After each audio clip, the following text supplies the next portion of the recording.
right, we're here at San Diego Comic-Con 2019. We're in the official press room for the Teen Titans Go versus Teen Titans movie, which is going to be premiering today, and I'm very excited. I'm with two very special people, very important and special people for this project. I thought I was going to botch the Teen Titan name, keep rolling off my tongue, but nonetheless, I am here with Jeremy Adams, Marly Halpern-Graser, and they are the writers for this special project. Now, I keep saying it's special because it truly is. Yeah. I love both Teen Titans Go and as I've been told, the 03 Titans. Yes. And the fact of the matter that you're able to capture the two together, this is the happy medium for the fan base that was with the 03 Titans. Yeah. That brings them back. And the ones that may have been a little bit worried about Teen Titans Go because the seriousness was gone. This is a very clear statement to say, you guys, we've listened, we've heard. Yeah. Welcome back. Well, I also think it's just one of those things that, like, I'm a fanboy too, and I get annoyed when people change things, but it's not changing things. Like, it's just, they live in this universe, they live in this universe. Like, those two ideas can exist, like, at the same time. Yeah. And we live in a world where, Jean-Luc Picard has a show coming out, So, what's going to happen in 20 years? Maybe Teen Titans comes back to its own show. I don't know. I mean, if people are watching it on the DC Universe app, which you can buy now, and watch to the degree that you're watching Young Justice, I'm sure there would be a conversation.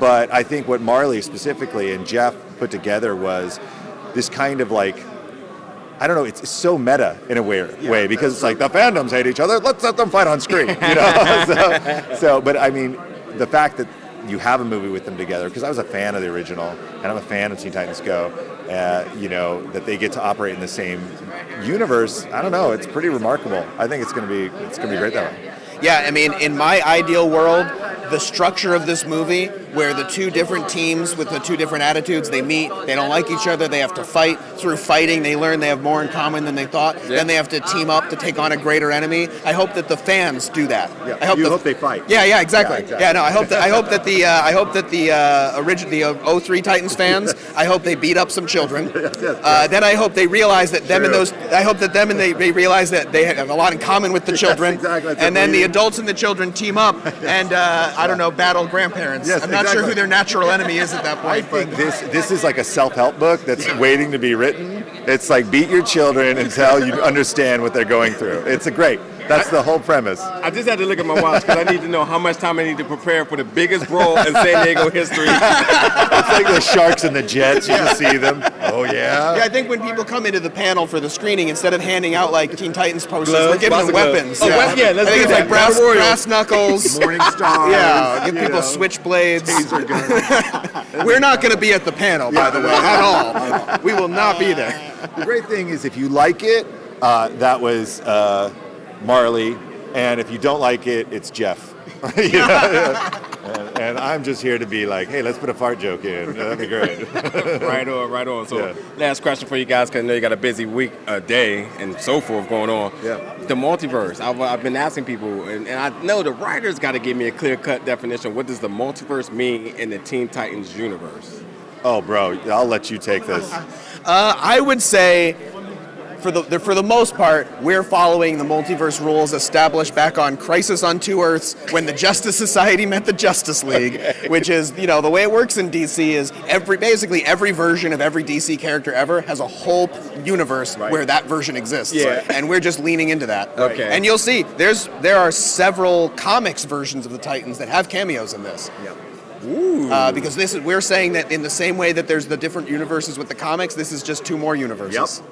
So you're saying there's a chance that Nightwing that we spoke to a little bit earlier might be the OG Nightwing? I don't know what you're talking about. We'll have to find out. You'll have to see. You'll have to download it legally and buy it on DVD instead of stealing it.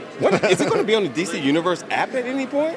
I'm sure it will. I mean, it's got eventually. It's got to be, right? It's got to be. It'll be on that app. It'll be on that HBO Max thing. That's right. They just announced. Yeah. It's not Max until this shows up. Exactly. If HBO Max launches and this movie isn't on there, riot in the streets. I know. Take those weapons that you get today. After you beat up those children, head over to Warner Brothers.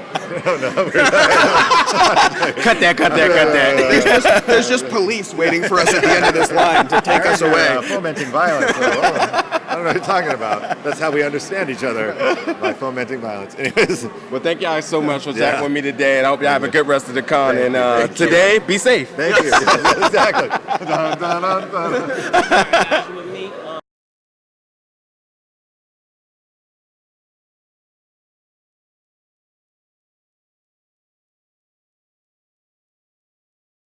The director, and you will, but the guy is a genius, and I don't mean that loosely. Having worked with him, he's very particular. He knows he wants a certain thing, and he cares so much for the property that he's not willing to like just push it aside and like, yeah, we'll go on. He wants it to be great, and I think he's that type of guy that you're going to see in a couple of years. Some studio's going to go, oh, okay, let's give that guy a bunch of money in 4 years, and you're going to see something remarkable. I really do believe in that guy's talent. I mean, he asks a lot of everybody, and that's great. And that's what we're here for, is make something really great and something that'll last and everybody will love. And it's a particular challenge. I'm just going to ramble. It's a particular challenge with like Teen Titans Go and Teen Titans, because the fan bases for both are pretty significant and they're pretty vocal. And I'm one of those people that like loved Teen Titans, was super irritated when it was gone, and I saw these cute little versions like, oh, you suck. And I work with these people, so I'm like, what did you do? You know, and then you watch Teen Titans Go and you're like, oh, this is great too. It's a totally different thing. It's the Batman Brave and the Bold conundrum. Like, I remember them premiering it here. I think I was in the crowd. They're like, it's Batman Brave and the Bold. I'm like, bastards. Like, what did you do, like Batman? He's supposed to be brooding and blah, blah, blah. And then you watch the show and you're like, this is really good, you know? And so I feel like what I hope fans of both will understand is that these two universes can coexist. They can live side by side. It doesn't negate what anybody's done in any universe. And also, it's not to say that other universe can't happen again, you know? My friend Brandon Vietti and Greg Weisman on Young Justice, it's like they were done after season 2. But guess what? Fans wanted it. And it was years later, and they got it.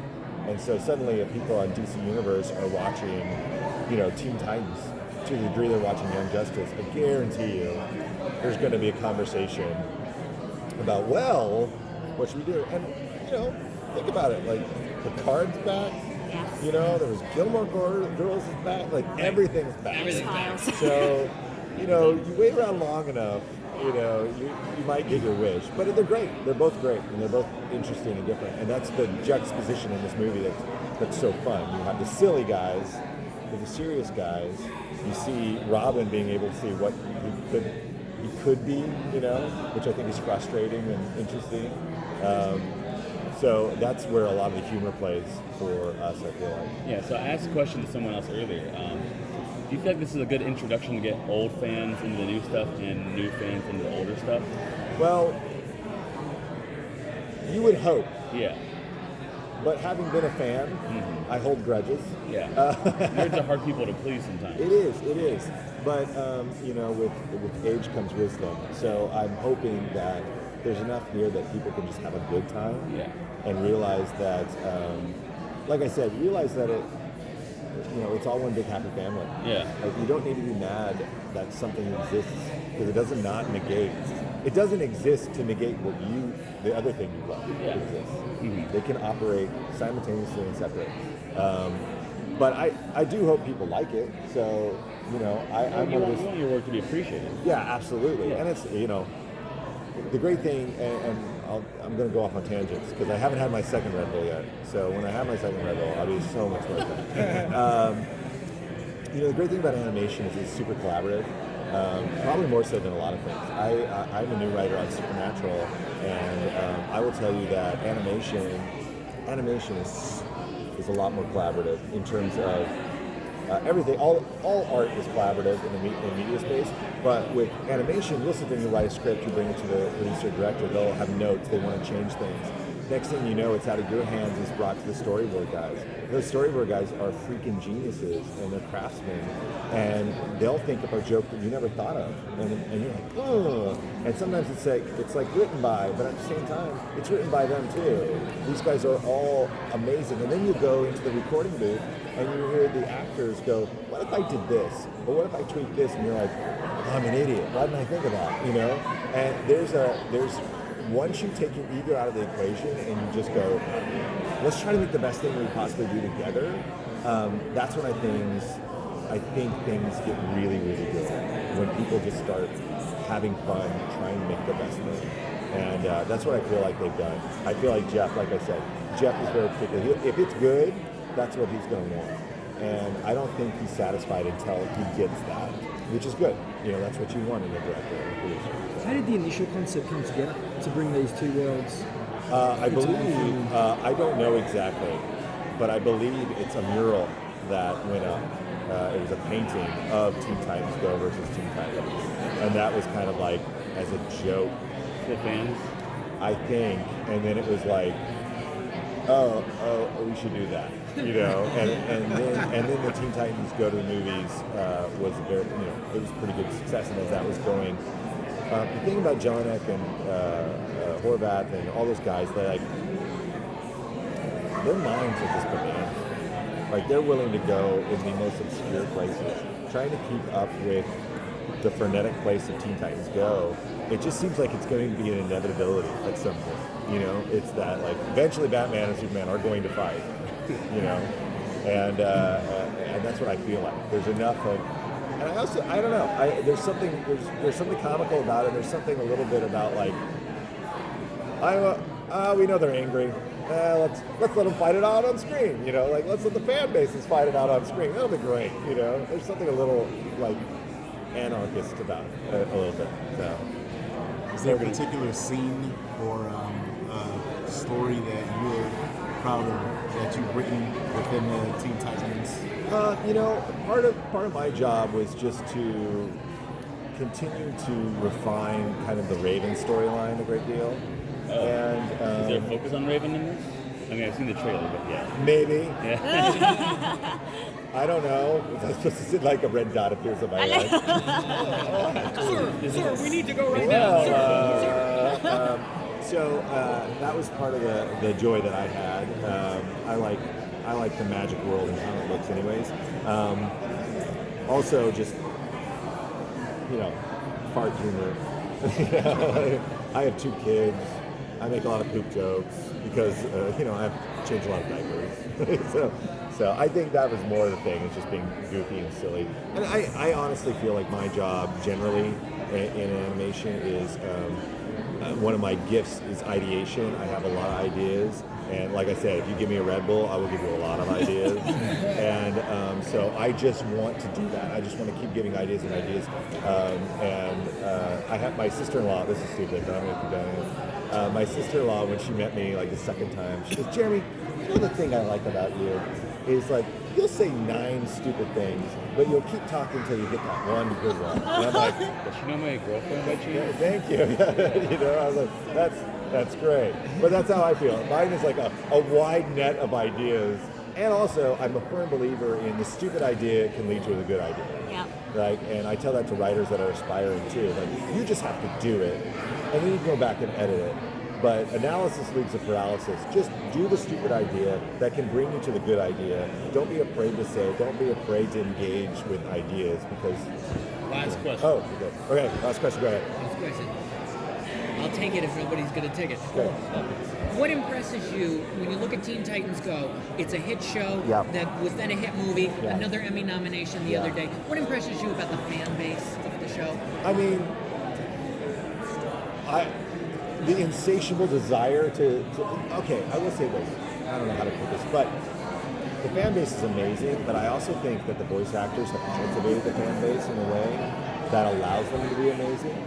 Like, oftentimes you see people that have kind of a barrier between the fans and the people that create the show, and those people in particular, they really embrace the fans in a way that I think makes it easier for fans to engage and then grow that. Okay, I'm getting buy some.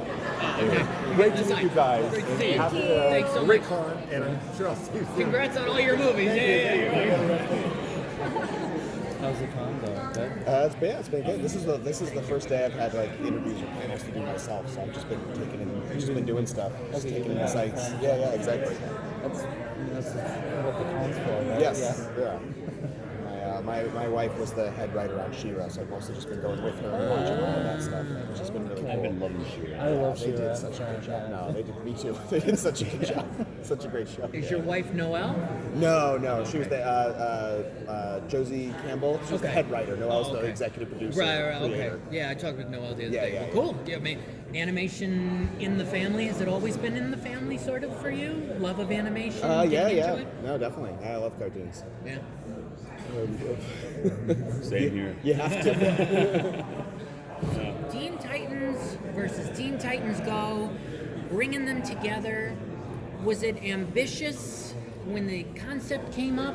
I guess talk about the origins of this. The origins of this. I'm trying to think. Well, yeah, I mean, obviously, I think the project is very ambitious. I mean, I think you can even see just in the trailers, there's an incredible amount of characters in this. Oh, you yeah. know, there's more definitely. Yeah, there's so many different. Yeah, it's very very big cast, very ambitious, especially to do on a DVD budget. The team did a really amazing job. Jeff Mednikow, the producer director, we crammed so much into this. Like I think we have I'm pretty sure there's a fight scene in this movie with more characters than the biggest fight scene in the theatrical movie that we did last year.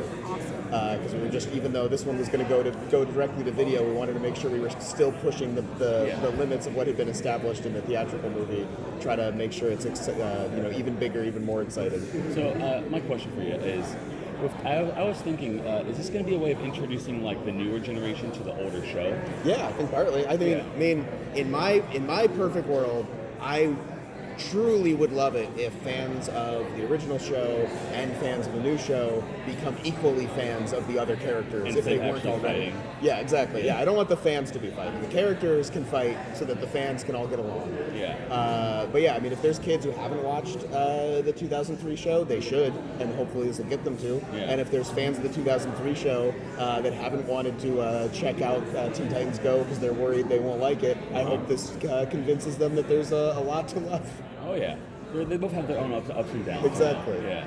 So yeah, no, I would love it if one of the effects of this is there's more fan crossover and people who like one show or the other become bigger fans of the other one. Yeah. That would be awesome. I'm definitely excited when I first saw the trailer for it. It's such a fun concept. Yeah. Go ahead, man. Go. Since both shows have such kind of like different tones, even though there's still humor and obviously it's ingrained. Was it interesting trying to write to balance the tones of like different shows? So trying, to make both feel accurate to definitely. So I think the toughest thing is when you put them together, there is a danger of them blending a little bit and not staying so distinct. Like by Teen Titans Go standards, this is a pretty serious movie. There's like real stakes. There's a real villain who's going to really do bad things. Everyone really cares about what's happening. If you start with the normal tone of Teen Titans Go, this is more serious than that. Yeah. And if you start with if you take like the most serious episodes of the 2003 show, this is goofier than that. Oh yeah. So you do want to make sure that since the overall tone of the movie is kind of splitting the difference between the two shows, so you want to make sure the characters aren't splitting the difference and just becoming like a bland plateau in the middle. Yeah. You got to make sure that we tried to make sure that the Go Titans stay really funny and try to emphasize the serious side of the 03 Titans, because honestly, there are some really silly episodes of the 03 Titans. Oh yeah. There's a version we could do where they just get along perfectly and they're all just goofing off and eating pizza. Yeah. That would actually work, but it wouldn't be a very exciting movie. Yeah, Beast Boy and Beast Boy just getting along. Exactly. I think they're the only two characters that would really be like, dude, why are we fighting? Yeah. Yeah. I think in the two Starfires, they don't really have anything to quibble about. That'd be pretty cute, They're pretty much the Starfires pretty much do just get along in the movie. Yeah. So it's basically the Robins who are starting The the fight. Robins definitely do not get along. Man. No, the Robins definitely don't get along.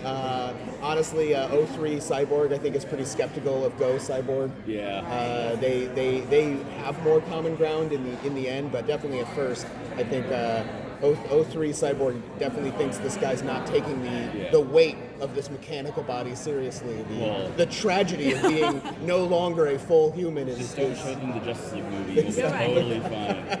On that note, were there characters that you were looking forward to, like writing a dialogue together for? Oh, I mean, honestly, it was the two cyborgs. Yeah. It was the one I was most excited about. There's a scene towards the end of the movie where they meet the PG-13 DVD Teen Titans.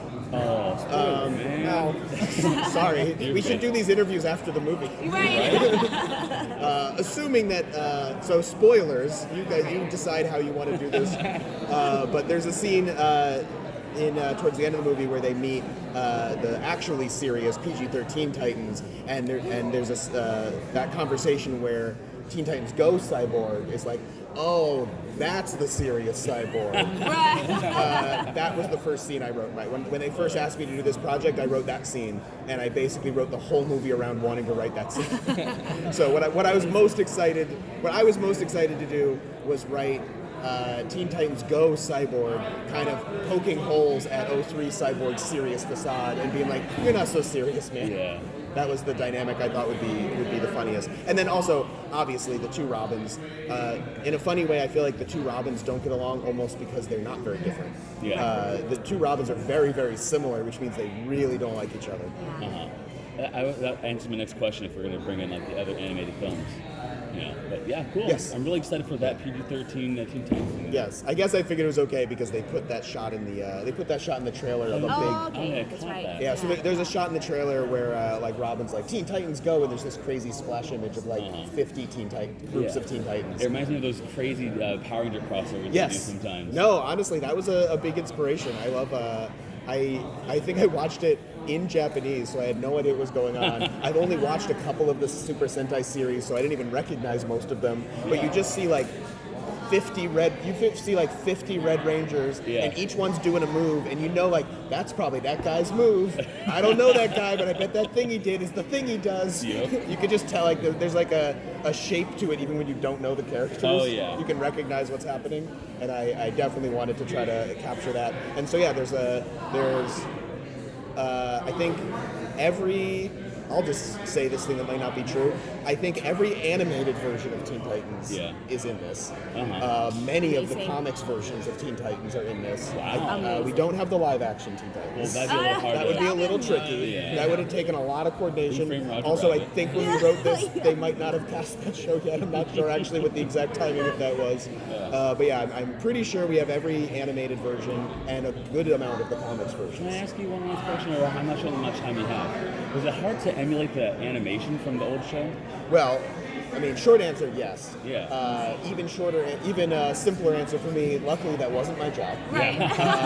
Yes, matching the animation of the old show was the biggest thing that makes this ambitious. Yeah. I think, like, as an animation fan, it's always hard for me to accept this. Is that whenever there's like a revival of a show or like a reboot way after, so much of the look of animation is a result of the medium. Yeah. Like the time. Like the way, but like even if, what I'm saying is that even if you want to mimic it perfectly, it's tough because the way we make cartoons has changed.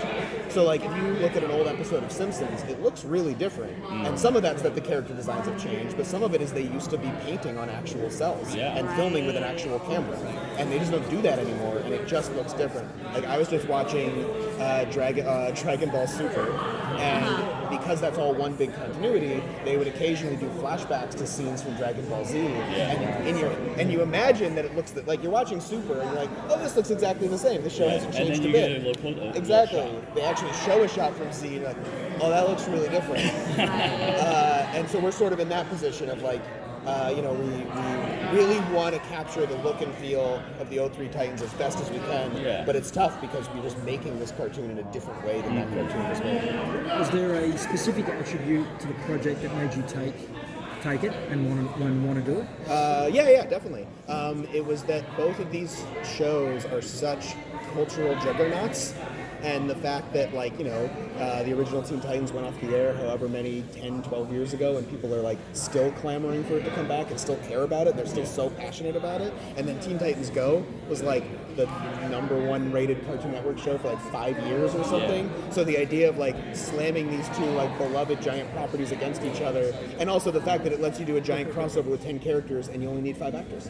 Yeah, that's crazy, right? I thought the theatrical movie was hysterically funny. Yeah, they did it. I did a tiny bit of writing on that, and I'm glad that means I get to take credit for all these great jokes I didn't write. Right. Like the Batman, Superman, Martha whole thing was funny. Just, and Michael Bolton. Do you know how they got Michael Bolton? I don't. I assume they went up to his house with a big truck full of money.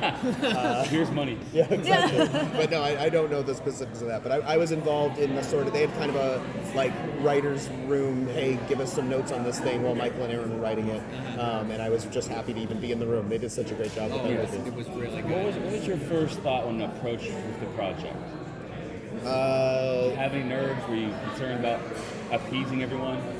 Definitely a little bit. The only silver lining about this being such a difficult project to make everybody happy is that I had to accept pretty early on that we weren't going to make everybody happy and just be okay with that. Yeah. Because there's no version of this movie where everybody is happy. One thing that I did want to do, because I grew up obviously reading comics and superhero crossovers, and especially like when they would do like DC versus Marvel, I would get really invested in like actually who was going to win, like it was a real fight. And so one thing I did want to do is like it's no surprise that they team up at some point in this movie, but I wanted to make sure, and I think you see some of it in the trailers, that there is a sizable section of this movie that is about the teams fighting, and there's pretty clear winners and losers in those matchups. Because I wanted people who I wanted the fans who are invested in like, well, who would win if the two Robins fought, to have to see it and be like, well, now we know. So watch the movie and you'll know too. Yeah. Was there anything that you wanted to include in the movie that you weren't able to? Yes. I wanted to at least allude more to original Titans Terra, and maybe suggest what's going on with her, because I know that's when people say they want a season 6. One of the biggest things that they want is some more information on what's going on with Terra and where she is, and if she's alive, and if she is, does she have her memories, all of that. And I would have loved to have at least hinted at that, because I think that would have been really cool. But ultimately, this movie was about the two Teen Titans teams, and we just couldn't. It was in a really early draft, and even I was like, "You're right, this can't be in this movie." So, maybe if we can do another one of these, we could do some of that.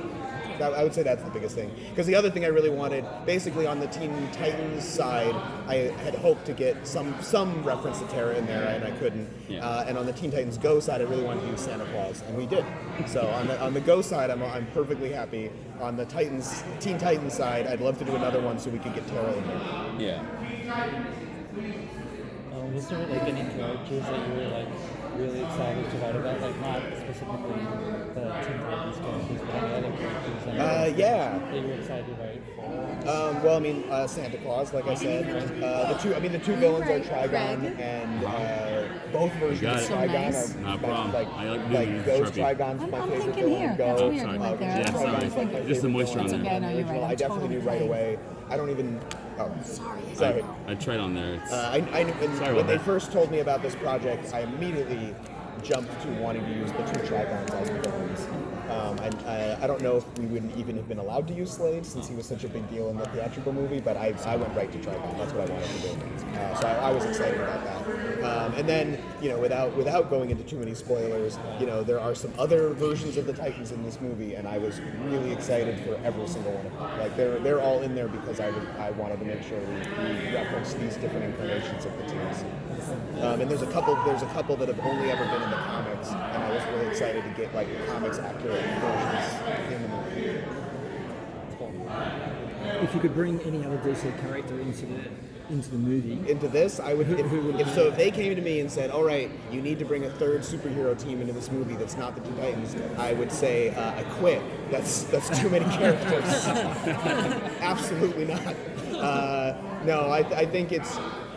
I'm very happy to limit this to Teen Titans characters. Well, actually, they announced it in the cast. One character I really wanted to use because I thought it'd be funny, and we did. Is Gentleman Ghost. That's one of the characters Weird Al voices for us. And I just like Gentleman Ghost. He's not really a Titans villain. I just like him. So I guess that's probably the one just sort of general DC character that didn't need to be in this movie, but I wanted him to be, was Gentleman Ghost. I'm basically just a fan of him because of how they handled him in Batman Brave and the Bold. I was always a big fan of that, so I was excited to do a version of him. All right. Yeah. I think I'm good. Everybody else good? Yeah. We appreciate your time. Oh, Khary, I appreciate your so time. excited for this movie and thrilled that you're here at Comic-Con at the craziest media event of the summer and the year. No, I mean, it'll be great. What are you most excited to go see?